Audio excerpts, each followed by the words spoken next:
देश में हंगामा है इस बात को लेकर कि PM Modi chief justice of India DY Chandrachud के घर गणेश पूजा में क्यों शामिल हुए।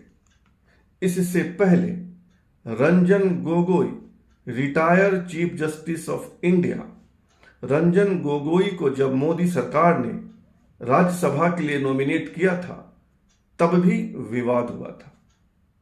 लेकिन इस देश में तो ऐसे ऐसे जस्टिस हुए हैं जो कभी कांग्रेस के कार्यकर्ता हो गए और कभी माननीय न्यायाधीश हो गए। ऐसे 2-3 नाम हैं मेरे पास।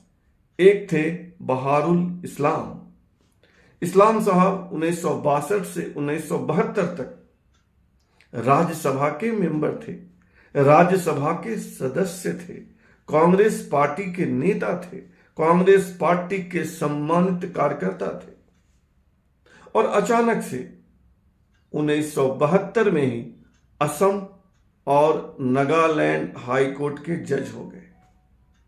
1979 में गुवाहाटी हाई कोर्ट के चीफ जस्टिस हो गए। 80 में रिटायर हुए तो फिर से कांग्रेस के नेता हो गए और 2-4 महीने बाद ही 4 दिसंबर 1980 को सुप्रीम कोर्ट के जज हो गए।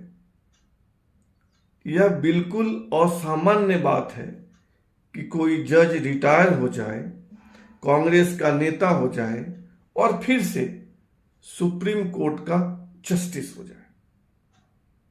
इतना ही नहीं, 1983 में यानी 3 साल बाद सुप्रीम कोर्ट के जज पद से इस्तीफा देकर बहारुल इस्लाम साहब राज्यसभा का चुनाव लड़ गए और फिर राज्यसभा के मेंबर हो गए।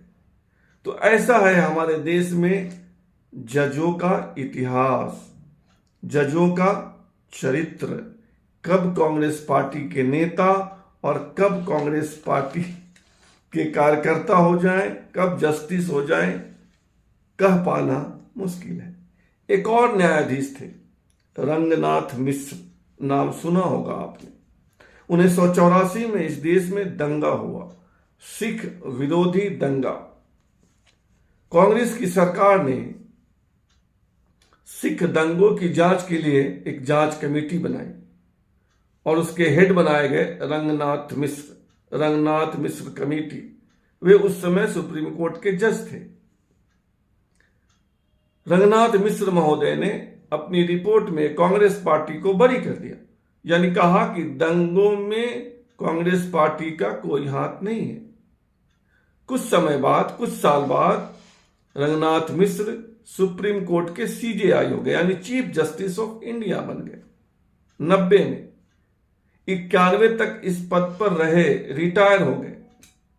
1993 में केंद्र की सरकार ने मानवाधिकार आयोग का गठन किया तो उसके पहले चेयरमैन बनाए गए रंगनाथ मिश्र।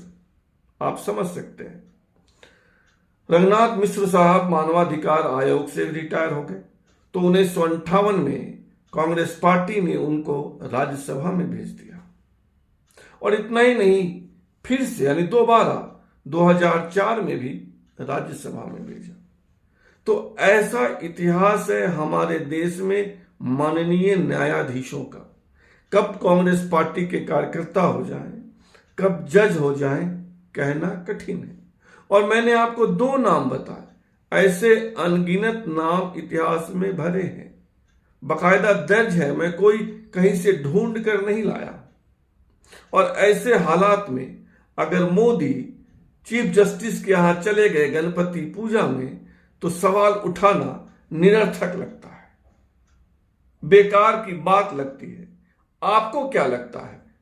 नरेंद्र मोदी ने चीफ जस्टिस ऑफ इंडिया के घर जाकर गणपति की आरती उतारकर गलत किया, सही किया, नहीं जाना था? अपने विचार से हमें अवगत जरूर कराइएगा। फिलहाल इतना ही। आपसे आग्रह है कि आप इस चैनल को सब्सक्राइब कीजिए, ज्वाइन कीजिए, लाइक शेयर और कमेंट कीजिए। धन्यवाद।